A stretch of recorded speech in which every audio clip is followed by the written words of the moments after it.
morning. This is Farmer Rick from the Green Our Planet School Garden Program, and today I'm in my home garden and I'd like to talk to you about vermicomposting.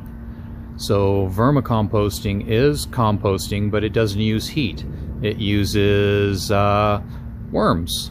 But there's a whole lot of other things that are going on besides worms. The worms do the bulk of the work, but there are many different critters and insects that are in this vermicomposting process. So let me get the camera turned around and I'll give you a look at my compost bin at home.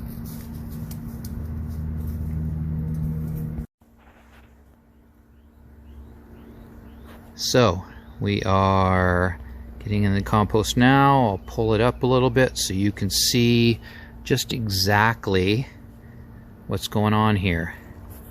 All of those are pill bugs. They are an isopod, and they are the only land-dwelling isopods. All the others are found in the ocean.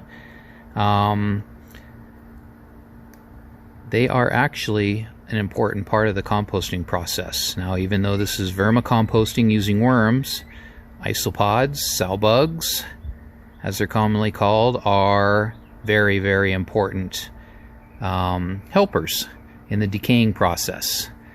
Alright, so let's move a little bit more of our pile out of the way. I'm gonna move the camera back out a little bit.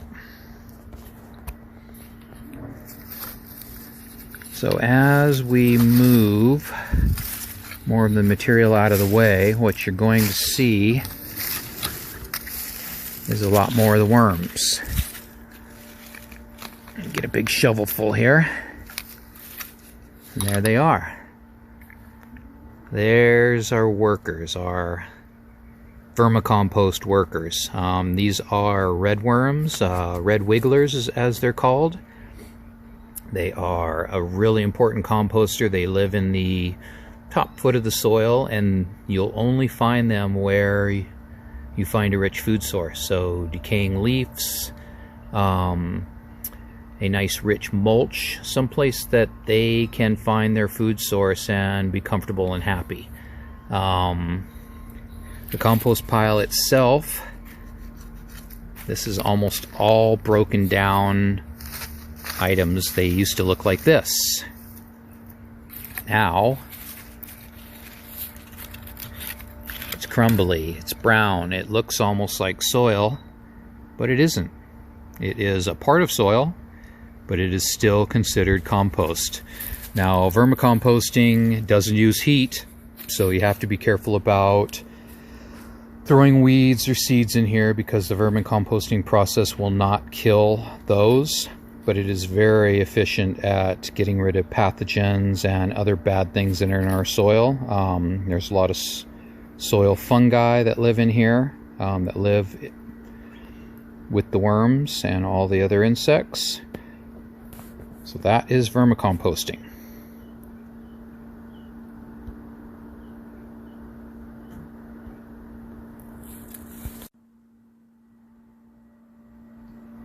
So this is Farmer Rick with the Green Our Planet School Garden Program, and today we've been talking about vermicomposting. So I showed you a few things in the compost pile. We saw sow bugs, which are isopods.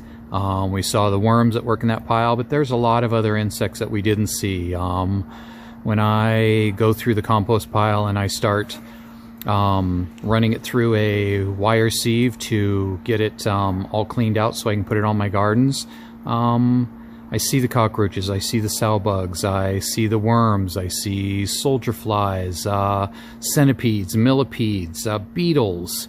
There's all sorts of insects. Earwigs. There's all sorts of insects that live in that pile, and they kind of all work together. Some of them are there to eat the other bugs, some of them are there to help with the decomposition process. There's a whole community of bugs that you'll find in there. This is almost a video on bugs as much as it is on vermicomposting. So again, if you don't want to have an active compost pile, one that generates heat. You want to do a more, well, a different type of composting. This vermicomposting takes a little while longer to work. I usually take this pile apart twice a year, and then I put what comes out of it on my garden after sieving out or taking out all of the big stuff. So I get a harvest out of it twice a year. That's every 6 months. I get to harvest my vermicompost pile. I get lots of healthy worms in my garden because of it. And I like composting that way. But you can compost several ways. Again, this is Rick from the Green Our Planet School Garden Program. Thank you for joining me today. Keep on gardening.